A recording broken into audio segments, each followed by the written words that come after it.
Well, going back to her operations at Presbyterian Hospital, she had just gone through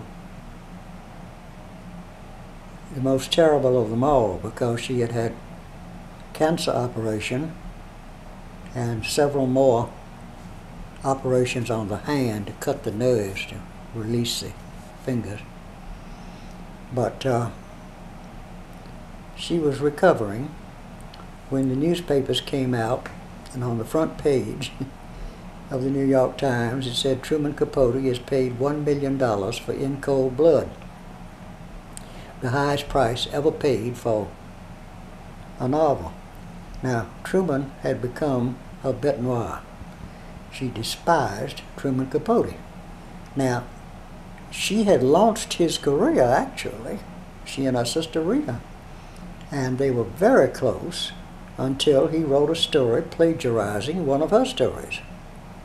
And that angered Bibi so much that Bibi threw him out of the house. And she wanted to call him something terrible, but Bibi's vocabulary was rather limited in invective, so she said, "You toad, get out of my house." So he got out, and they never spoke again. And when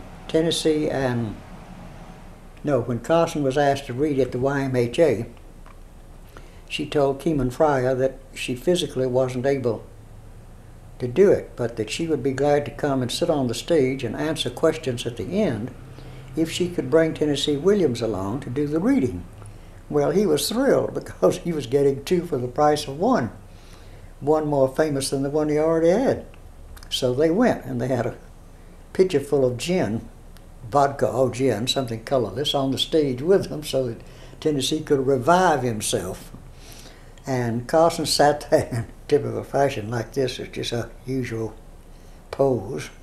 She didn't have to have anything for the elbow, that's just the way she sat. And finally she said, "Tennessee, honey, read my story called Book or Bell Candle, something like that. The one that Truman had. A tree, a rock, a cloud? Maybe that's it. Had plagiarized from. So she sat there looking out into the audience because Truman was out there. And some of us knew that this was an in-joke and were enjoying it thoroughly. Now, when Virginia Carr wrote her biography, she, of course, interviewed Truman Capote, and he said, "Well, there's no truth in the story at all because I wasn't even there. I never heard Tennessee and read from the stage when Carson was there with him." But I told Virginia I could produce at least 10 witnesses. Then when Carson, that same time that I was speaking about, was in Presbyterian, it's when the Times came out with the story. So Rita Smith, Carson's sister, said to me, "I can't go today to the hospital. You'll have to go. I can't face her." I knew what she meant, so I went. Didn't want to disappoint her. And I walked in the room and she said, "Boots, have you seen the Times?" I said, "Yes, it's an outrage." She said, "Will you please pick up the phone and call Dr. Bailey?" Dr. Bailey was quite possibly the most eminent internal medicine man in America. And he was one of Carson's doctors. And she said, "He says that it's not like me to feel such bitterness toward another writer, that I should be glad that Truman was paid $1 million. I want you to phone him and tell him why." Well, I never felt like such a fool in my life trying to explain to an eminent doctor whom I never had seen in my life why neither one of us thought he was worth $1 million. We did resent it, both of us. Then the next time I saw Truman after that, I went to a dinner at Brooklyn Heights at the home of a mutual friend of ours, Ian Campbell. And Truman was there. And he said, "How is Carson getting along?" And I said, "Well, I'm glad to report that this afternoon the doctors said that she is past the crisis and will live." And he said, "Well, I never doubted that. You know, she enjoys being sick." Well, that just pushed me a little too far. And I said, well, Truman, after her first paralysis, all she had to do was sit in that big chair by the window in the living room, and the world came to her. Not just in America, but people from Europe. The Italian writers, the French writers, all came to Nyack to see her. She could have rested on her laurels and enjoyed being an invalid. She volunteered to have all of these terrible operations on her elbow, wrist, fingers. I said, now the hip, that was another matter. She fell. She had nothing to do with that. She couldn't help it. But the other operations were by choice. She need not have done it, and she could have rested on her laurels. And he said, well, that's what you think. I know. I've known her as long as you have, and longer than I had. She always enjoyed illness. So that's when Truman and I stopped speaking. But when that man wrote a biography of Truman's, not too good incidentally, he came and interviewed me. And I told him, I said, I don't think you want to interview me because I don't have many nice things to say about him. He said, yes, but you knew him before he was famous. And I said, oh yes, I did indeed. He said, well, most people knew him only after he became famous. And so I want to interview you. Well, he came several times.